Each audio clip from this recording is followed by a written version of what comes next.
For crying out loud. Okay. All right. This one is for all those girlies who have a goal, who have a dream, who have something that they want to achieve, have something that they've put on the back burner and they're really excited about it, but they can't understand why their husband or their children or their family or their mother-in-law can't get behind it.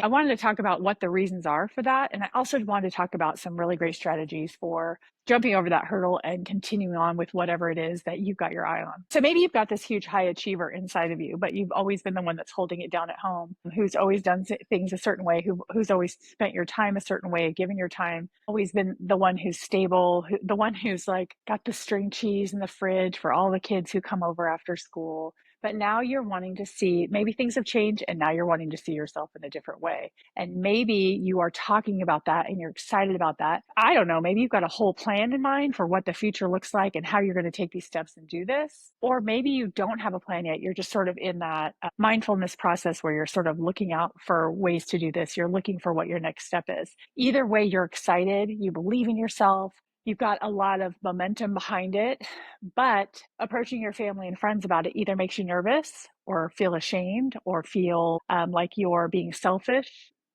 And maybe it's something that you're making up, or maybe it's something that people are actually telling you, like, no, you're this thing.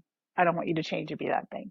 So your friends and family might have locked onto this identity of who you were and can't see you any other way just because you've been this great version of yourself for so long, and they're kind of scared of what that means for them. A big shift for you, like maybe you're going into, you want to go back to school, and that's going to take up a lot of time and money and resources. Maybe you want to take a job where you're traveling, and maybe that's frightening because it's like, well, then who's going to do all the stuff that you used to do? If you've been the reliable one, the homemaker, maybe the breadwinner, whatever it is, it can be frightening for people to think about what it's going to look like when you make a change. When you pop off with a new idea or something new that you're thinking of doing, it kind of forces everyone else around you to kind of renegotiate what their role is with you and how it affects them. And honestly, not everyone's ready for that conversation. So bottom line, it's totally normal for them to feel like this is a huge shakeup. You can expect this to happen. You do not need to rely on their support. You just need to know why it's happening, because if you can understand why it's happening for them, you can approach it in a more loving way and work through this with them. So another thing that happens is the sort of like everything's fine mentality, where your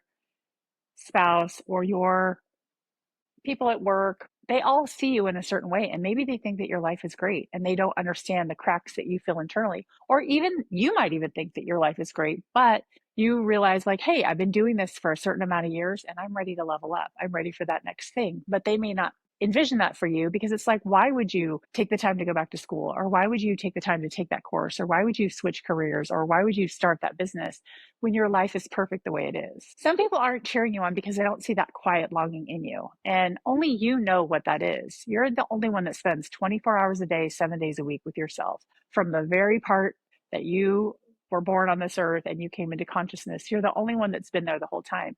So what you need to do is count on yourself. Count on yourself and your dreams and your wishes to guide your path forward. This is kind of a sad one, but sometimes your bravery can be their mirror. This will happen a lot of times with people who lose a substantial amount of weight. We all know that losing weight, losing a substantial amount of weight, isn't something that you just kind of like pop off and do. Your whole life changes, right? You start making time to work out. You stop using going out to dinner as entertainment. You get more involved with 5Ks and community events. You might stop drinking. Whatever it is, to make a change like that, it's not something that you can buy. It's something that you have to do and you have to work on, right?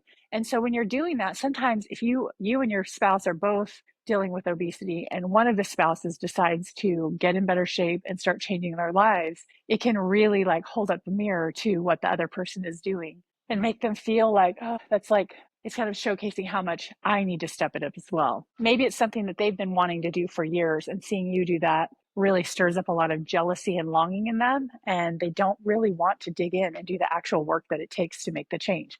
This could be leveling up your career. This could be leveling up your health. This could be stopping drinking. This could be getting out of a marriage. Maybe you and your best friend both are in marriages that aren't serving you, and one friend is like, I'm drawing the line, I'm done. And the other friend is like, I've been needing to do this for 10 years, you know? And so it's hard to watch somebody else do what you want to do. So stepping forward can sometimes cast a light on where someone else is stuck. And so you can expect that.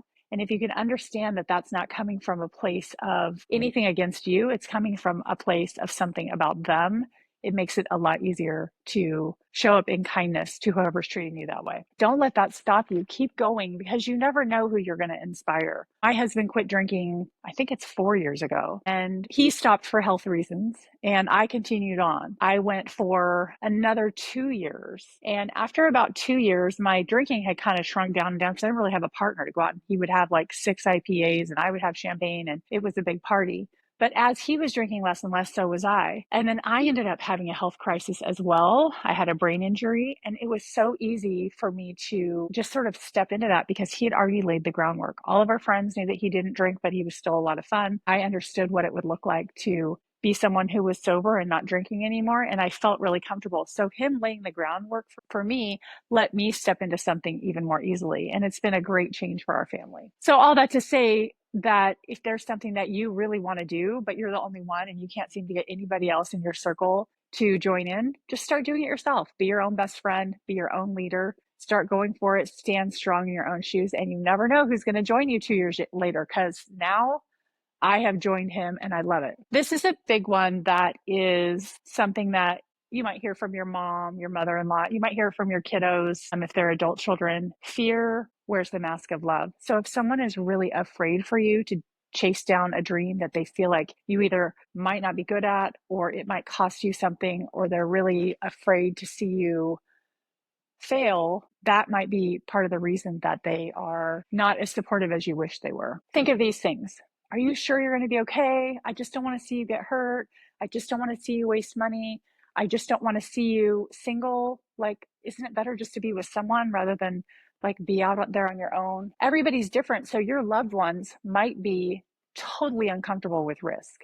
They might be totally uncomfortable with seeing their loved one go out and put themselves out there to be vulnerable. Their fear might sound like concern, but often it's just their discomfort that's speaking. The bottom line is with that is that you can love people and not take their advice. Only you know what's best for you. Your change might require a new container. So what that means is it might take a lot for someone to hold the space for you and to see you as something different. Not everyone has the appetite to watch you walk through something that might be bumpy or difficult. And so it's really important to surround yourself with people or systems that can help you and support you when your family isn't as supportive. You need people around you that not only will tolerate that you're changing, but will celebrate it, that will be there for you, that will help push you forward. And that's not always necessarily going to be in the group of people that you were already with.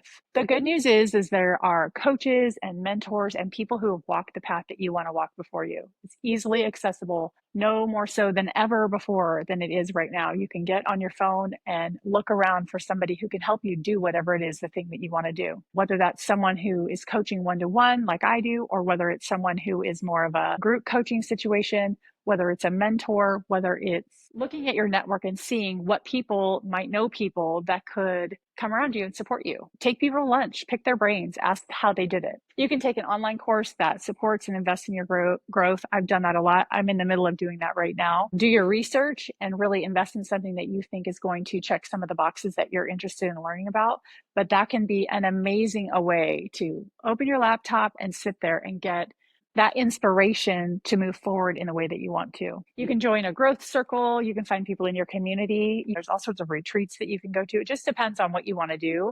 But there are people around that are like-minded. You know, when they say find your people, it's important to find your people and find people that are interested in doing that too. I met up with a group of women who are interested in course creation. They're interested in coaching. And about a year ago, there's 4 of us. We meet every single Monday. And I cannot tell you the kind of forward momentum I have because of those girls. So not only do we share ideas like, oh, I'm using this for my website, or has anybody done XYZ? You know, it's like practical things in there, but it's also just like every Monday, it's like a restart. And Mondays tend to be one of my most productive days. It's because I talk to those girls who are doing the same things that I'm doing, that are excited about the same things that I'm excited about, that celebrate my wins, and I get to celebrate their wins. So don't discount getting yourself in a group or surrounding yourself with a group of people that really are on your side and get what your vision is. Sometimes it's like you need to go out and buy some new clothes. You need to invest in a new wardrobe if you're trying to be a new kind of person. Maybe you need to invest in some books. Maybe you need to think about, is your wellness routine something that's serving you? Is it something that's moving you forward?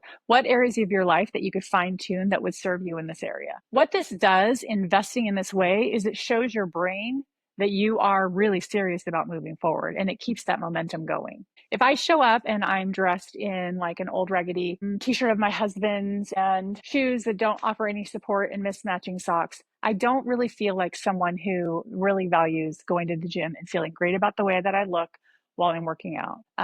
Could I go and get a good workout? Sure. I mean, I could probably go and get a good workout wearing anything, but there is something about like putting on that whole outfit, putting on that whole, like you could call it a costume or a uniform. It's like a suit of armor almost, that this is who I'm becoming and this is what I think. You don't have to spend millions of dollars out there on a new wardrobe or something, but it really can help your confidence if you look the part of what you're trying to become. The bottom line is don't wait for other people to be the initiative. Don't wait for other people. Don't use them for an excuse. You level yourself up. You be your own best friend. You pursue it. And other people either catch up or they'll find you, new people will find you, and old people will fade out that aren't a fit anymore. You don't need everyone to believe in your change. You need to believe in it long enough for the right people to come around you, because your change is worthy, your change is sacred, your change is needed in this world. You can't expect those closest to you to be the ones to push this whole thing forward. You got to push it yourself, and then everyone else will fall in line. Have a great day, and I hope you enjoyed.